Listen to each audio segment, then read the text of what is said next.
were looking for other continuous improvement opportunities in our Monroe facility, and we ran into issues with double deep racking. There's not many automated solutions out there for double deep racking, whether it's the AGVs continuing to bring product all the way to the rack.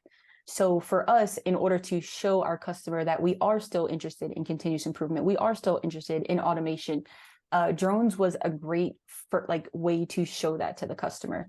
And because we didn't need integration and because it's robot as a service and it's kind of like a monthly thing, it wasn't as scary to bring up to the customer, right? It's a little bit more of a low risk option to not only show improvement and have those things, but also show your dedication to continuous improvement in automation.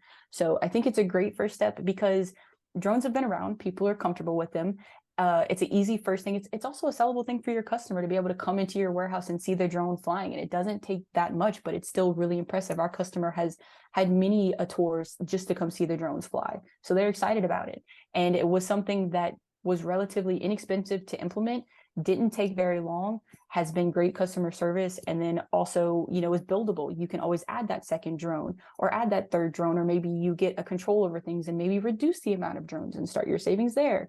So I think it's a great first step because of how flexible of a solution it is. So, and inventory accuracy will always be a very high priority for any logistics company out there, right? Because we store and ship products. We can't ship products we can't find.